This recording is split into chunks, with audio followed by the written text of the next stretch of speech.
So continuation of electricity and magnetism,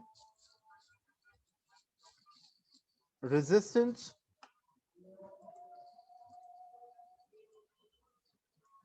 What is a resistance? Resistance means property of a material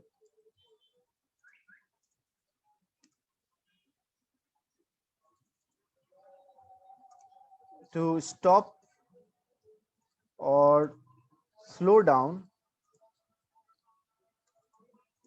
moving charges, or property of a material to stop the flow of the charges through it. We call that as resistance. So when the material try to stop the charges to flow through it, then material or that material is known as, that property, physical property is known as resistance.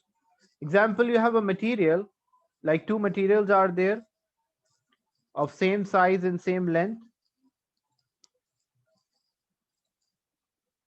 For material A, the four charges are entering from left hand side, and for material B, four charges are entering from left hand side. But material A allow only one of them to pass through, where material B allow three of them to pass through.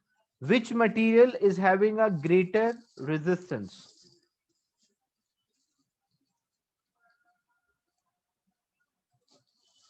So material A is having a higher resistance because it's try to stop or slow down maximum number of the charges.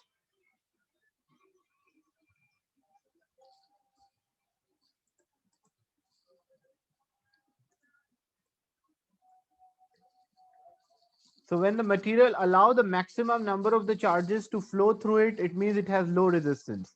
If it allow few charges to flow through it, it means it is having a higher resistance.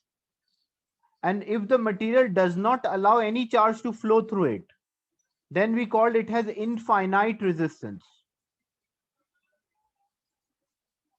Like the same four charges are coming or entering from one side, but does not allow any charge to escape. So what is this material C? What we can conclude about resistance of material C? We'll say infinite resistance.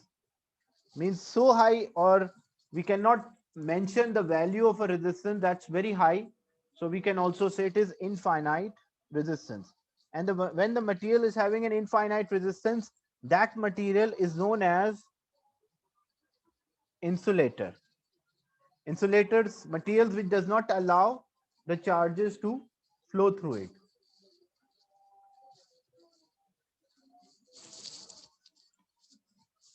So material C is insulator, where material A and B are conductors. If material allow the charge to flow, we call conductor. So conductors can have high resistance, conductor can have low resistance.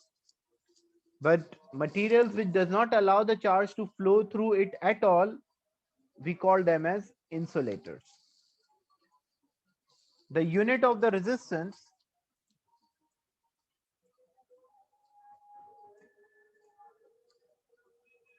is ohms, OHM, and it is measured by a formula, voltage divided by current. So when voltage divided by current, what we will get? We will get a physical quantity which we call resistance. You can write a unit. It can be ohm or it can be volts per ampere. Volts per ampere is same as ohm.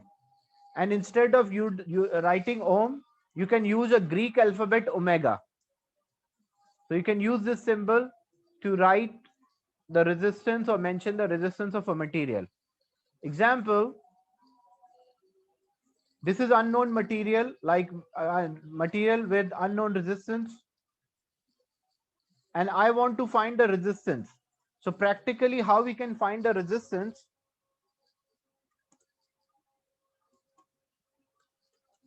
So to find the resistance, what we need, because resistance is voltage divided by current. So to get the resistance, we need a voltage and we need a current. So we have a battery. I need a voltage. How to get the voltage of this component? Which apparatus is needed to measure the voltage of the component? So using a voltmeter, so what I will do, I will connect a voltmeter here, and voltmeter is always connected in parallel.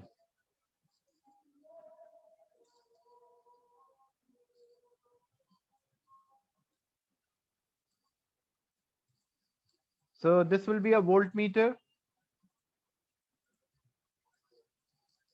So I will get the voltage. So we have the voltage now, but we need a current as well. So which apparatus is needed to measure the current? So we need an ammeter. So ammeter is always in series. So before and after you can connect. So we have the current. Example, the reading on the voltmeter is 30 volts and the reading on the ammeter is 2 ampere. What is the resistance of this component?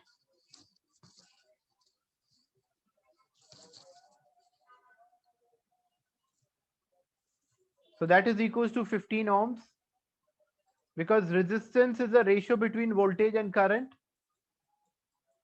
So voltage is 30 and the current is 230 divided by 2, that's equal to 15 ohms. So you can write this like show a Greek alphabet omega, or you can also write OHMS, ohms.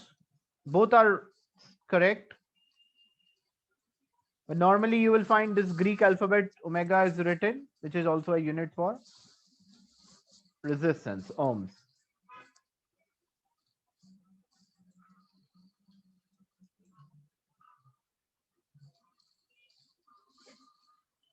So this is when we are finding the resistance of one component.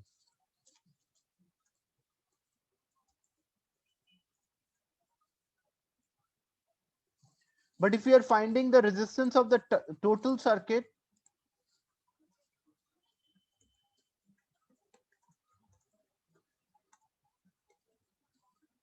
so what we will do, we'll measure the total voltage from the battery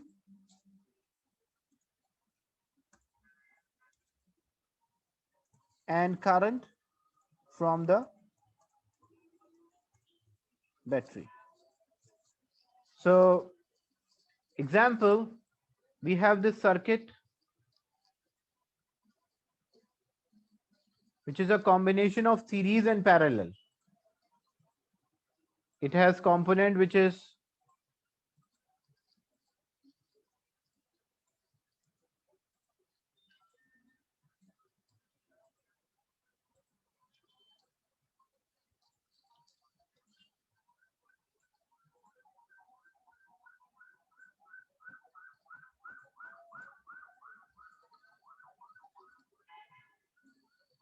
and we want to find the resistance of this circuit.